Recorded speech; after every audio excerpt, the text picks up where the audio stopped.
Je vous remercie, Monsieur le ministre, porte-parole du gouvernement. J'aimerais effectivement saluer et remercier nos partenaires de la presse pour leur présence extrêmement importante à cette rencontre, ce rendez-vous périodique du gouvernement face à la presse pour nous permettre d'éclairer un certain nombre de questions. Je vous remercie des questions qui m'ont été posées, qui tournent fondamentalement autour des thématiques suivantes: la maladie des pêcheurs, la deuxième vague en termes de prévisibilité, le choix des heures du couvre-feu des localités et de sa pertinence même, les tests de manière globale en termes d'accessibilité et de démocratisation, la prise en charge à domicile et la question fondamentale, je crois qui a traversé presque toutes les questions, reste effectivement le vaccin. Je vais donc tenter de répondre très rapidement aux questions qui m'ont été posées. La première a été posée par Faram Mendy, qui concerne le choix du vaccin. Où est-ce qu'on en est avec le vaccin et quid de la campagne de vaccination? Donc fondamentalement, ces questions ont tourné autour du vaccin. Je vais donc rapidement vous dire que ce qu'on fait en matière de stratégie de vaccination Covid-19. Nous savons, et je crois que c'est un secret de polichinelle, que la vaccination est très attendue de par le monde. Il y a des pays d'ailleurs qui ont démarré. C'est parce qu'en perspective, nous considérons que c'est véritablement donc la solution. C'est pourquoi le Sénégal n'est pas resté en rade. Le Sénégal est en train de se préparer depuis le début par rapport à la perspective de vaccination. Et comment? Il faut retenir une chose fondamentale, c'est que le Sénégal est dans une initiative qu'on appelle l'initiative COVAX, qui est une alliance de 170 pays qui ont décidé de se mettre ensemble pour engager la perspective de la vaccination. Et dans ces 170 pays, il y a 56 pays à revenus intermédiaires, dont le Sénégal. Et dans cette alliance, on a aussi des institutions de dimension internationale, comme l'OMS, qui a un rôle extrêmement important à jouer dans la régulation en matière de santé, comme l'Alliance Gavi, qui est l'Alliance du vaccin, qui travaille avec nous d'ailleurs sur le programme élargi de vaccination, sur 14 vaccins qui sont dans notre portefeuille de PEV, mais aussi l'UNICEF, qui a un rôle important dans la vaccination et particulièrement au niveau des enfants. Il y a donc des organisations de cette nature qui sont avec des pays dans une initiative qu'on appelle COVAX. Et dans cette initiative, on en est presque à la phase finale. Et par rapport à cette initiative, normalement à la fin du premier trimestre de l'année 2021, nous devons effectivement recevoir les vaccins homologués dans l'initiative COVAX pour pouvoir, bien entendu, au niveau du Sénégal, dans le cadre de notre service national, dire voilà les vaccins homologués dans l'initiative COVAX. Nous avons déjà travaillé sur la base de faisceaux de critères. Nous choisissons le vaccin A, B, etc. Donc on en est à ce niveau-là et premier trimestre normalement dans l'initiative COVAX, nous devons pouvoir boucler et pouvoir acquérir les vaccins choisis dans cette initiative. Ça, c'est un premier niveau dans la stratégie. Mais depuis la dernière réunion du CNGE, réunion d'ailleurs à l'occasion de laquelle le chef de l'État a pris ses mesures pour contenir le virus, une décision phare a été retenue, qui a occasionné une commande extrêmement importante du chef de l'État pour déposer très rapidement une stratégie par rapport à la vaccination. Pourquoi cette commande? Parce que le Sénégal s'est inscrit dans l'initiative COVAX, mais le chef de l'État dit c'est très bien, continuez effectivement cela, mais donner au Sénégal aussi une opportunité supplémentaire, j'allais dire même complémentaire, en nous permettant d'aller nous acquérir d'autres vaccins dans une initiative qui est une initiative nationale propre, complémentaire à celle de COVAX. Ça aussi, c'est extrêmement important, ça montre le volontarisme et tout, j'allais dire, l'effort stratégique du chef de l'État par rapport à notre riposte. Et si on a été coté à cette dimension-là, c'est parce que le Sénégal, depuis le début de sa riposte, a un élément important, je ne vais pas dire que beaucoup de pays n'ont pas, mais en tout cas qui ne s'affiche pas dans beaucoup de pays, c'est le leadership au sommet de l'État.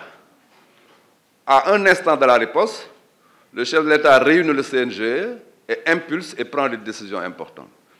C'est pourquoi la décision de stopper le virus par des mesures, les mesures que vous connaissez, a été prise, mais aussi la commande d'une stratégie complémentaire pour acquérir, en plus de l'initiative COVAX, d'autres vaccins à nous, si j'ose dire. Quand je dis d'autres vaccins à nous, ça peut être les mêmes, ça peut être aussi d'autres, mais des vaccins qui ne seront pas effectivement dans le registre de l'initiative COVAX. Vous voyez, nous avons ces deux stratégies-là.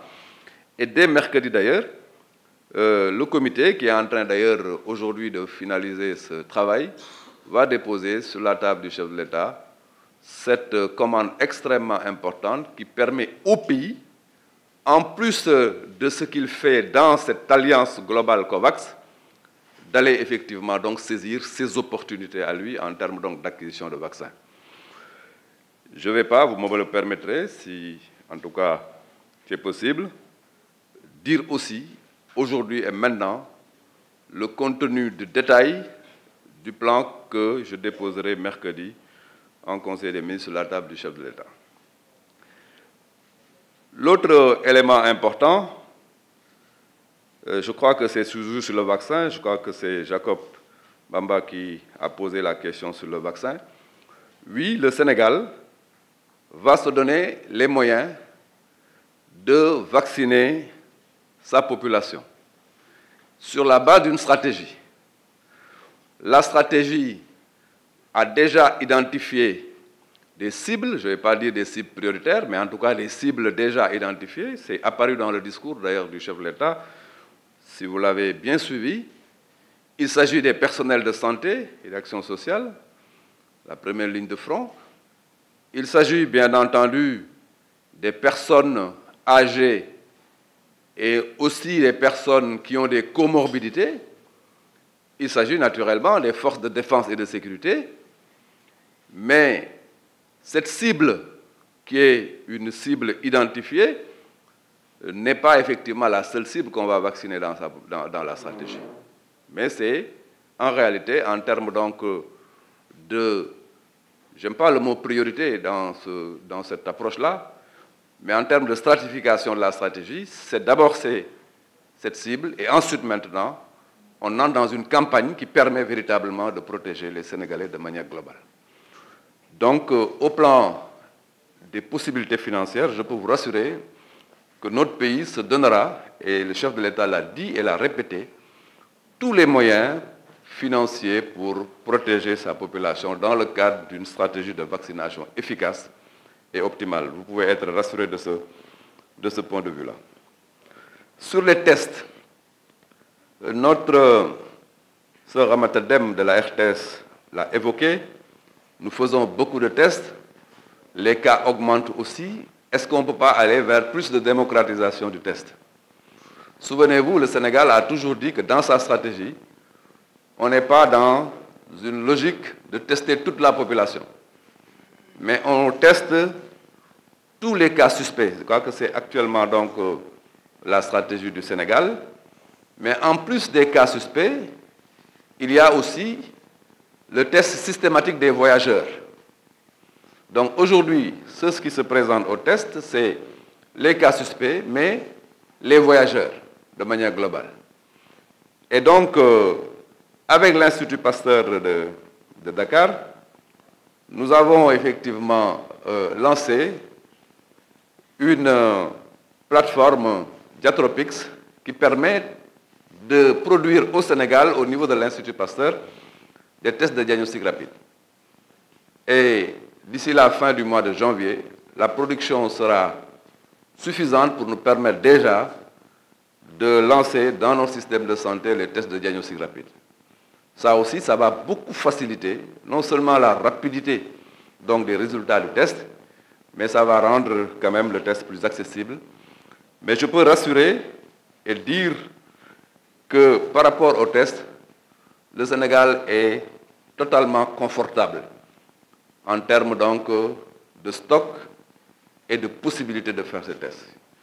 Je sais que dans beaucoup de pays, il peut y avoir des contraintes par rapport aux tests, mais au Sénégal, nous sommes très confortables. On n'a pas de problème sur les tests. Le test est démocratisé et dans toutes les régions du pays, vous pouvez faire le test et avoir le résultat dans les 24 heures. Ça aussi, c'est important à noter.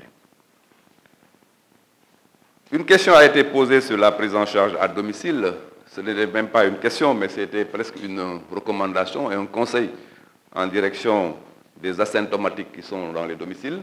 Effectivement, je renforce ce plaidoyer parce que ce sont les districts qui suivent de manière très précise et très régulière les cas qui sont dans les domiciles.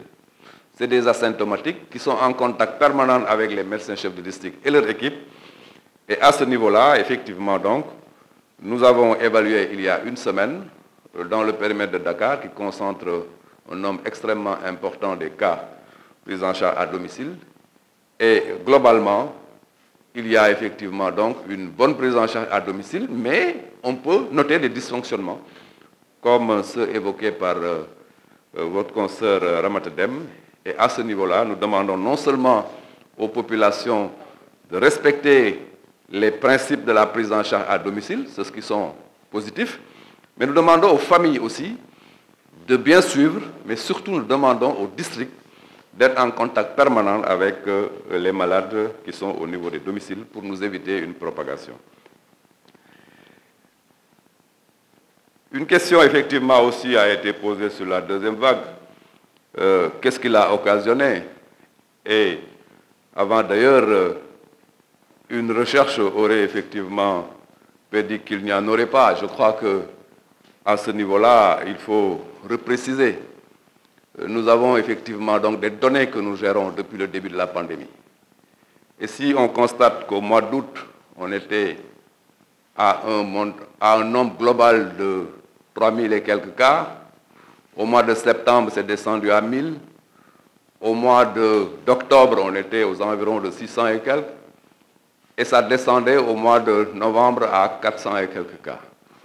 La tendance que nous avions constatée sur la base de nos données compilées démontrait effectivement que le Sénégal était dans une phase véritablement très intéressante du point de vue de la perspective. Et on disait en son temps que toute chose étant égale par ailleurs, nous devons maîtriser effectivement la pandémie. Mais il s'est passé, il faut effectivement le reconnaître, pour s'en désoler, un relâchement global qui nous a occasionné, dès le mois de décembre, une recrudescence de la situation. On s'est rendu compte que de 477 cas du mois de novembre, au mois de décembre, on est reparti à 3400 cas, équivalent à la situation presque du mois d'août. Donc, il était important de le reconnaître, et ce que j'avais dit d'ailleurs la dernière fois, lors du précédent passage, qu'il fallait se rendre à l'évidence et constater que nous étions dans une nouvelle situation que l'on pourrait qualifier de nouvelle vague. Voilà donc ce que nous pouvons dire. Qu'est-ce qu'il a occasionné? Nous sommes convaincus que c'est un relâchement général à tous les niveaux qu'il a occasionné. Et les mesures prises avant-hier sont des mesures pour revenir dans l'écosystème d'une riposte efficace où tout le monde respecterait non seulement les mesures barrières, mais où certaines cérémonies seraient effectivement donc, comment dirais-je encore, arrêtées pour nous permettre d'avoir toutes les chances de la victoire. Une question a été posée aussi sur le choix des localités.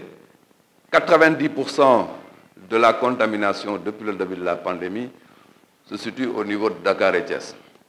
Dakar et Thiès, où le taux de circulation aussi des personnes est assez élevé, où généralement les occasions de regroupement aussi sont d'un niveau assez élevé. Tout cela, sur une recommandation du Comité national de gestion des épidémies, a motivé que l'on retienne ces deux localités. Mais quelque chose d'important a été aussi avancé. C'est de dire que nous sommes dans une perspective évolutive et nous constatons l'évolution des choses. Et à chaque moment, nous avisons pour éventuellement réajuster la stratégie. Rien ne nous dit que si la perspective se poursuit ailleurs, nous n'allons pas effectivement prendre des mesures pour véritablement arrêter la propagation de la pandémie. Cela veut dire quoi?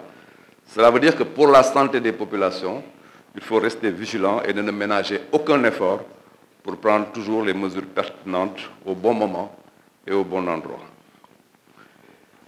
Une question a été posée sur, je crois, le vaccin pour essayer de le comparer avec le masque, en disant que peut-être le masque serait dépassé, il faut le vaccin. Je crois que c'est deux choses tout à fait différentes, qui n'ont pas la même fonction dans la riposte.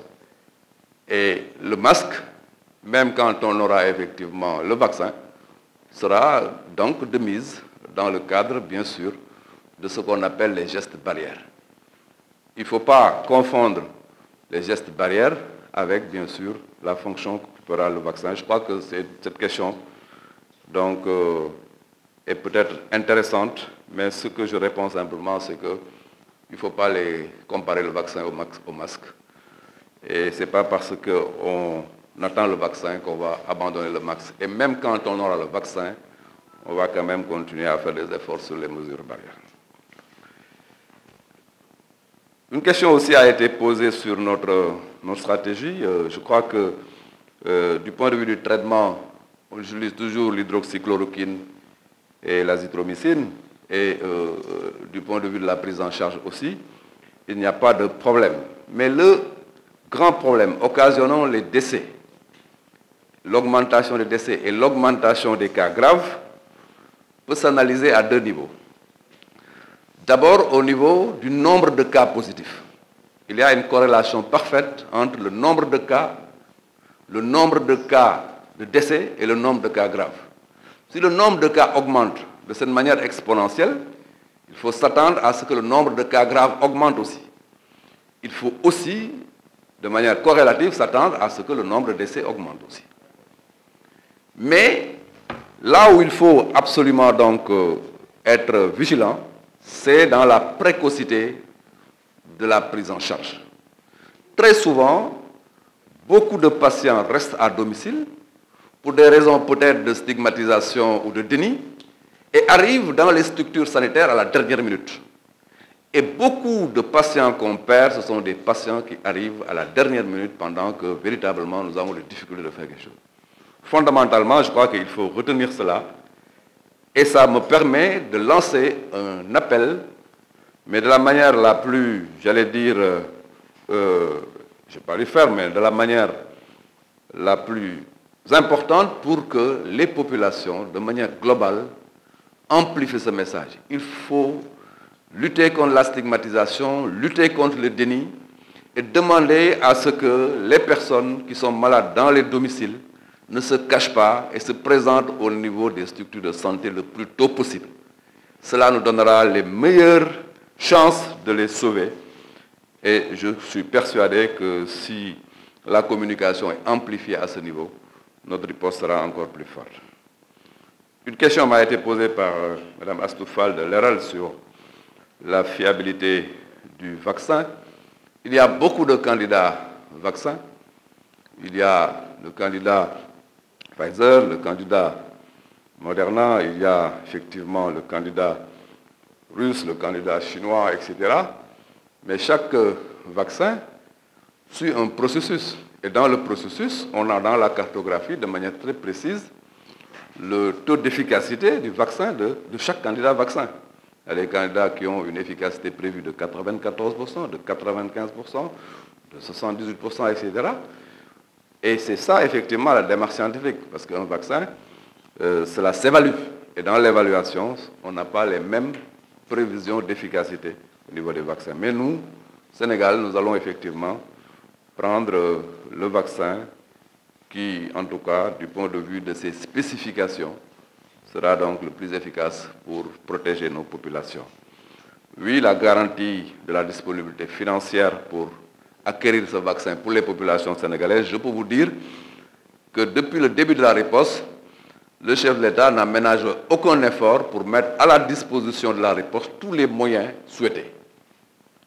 Depuis le premier plan de contingence jusqu'au financement de la deuxième vague et dans la perspective du vaccin aussi, il a dit de manière claire qu'il ne ménagera aucun effort au plan financier et au plan de son engagement pour que le Sénégal puisse disposer du vaccin rapidement. C'est pourquoi, en plus de ce que nous faisons dans l'initiative COVAX avec des partenaires, il nous dit de manière volontariste, allez-y aussi dans une perspective nationale et on fera ce qu'il faut pour que nos populations soient vaccinées. Cela nous paraît essentiel donc à noter.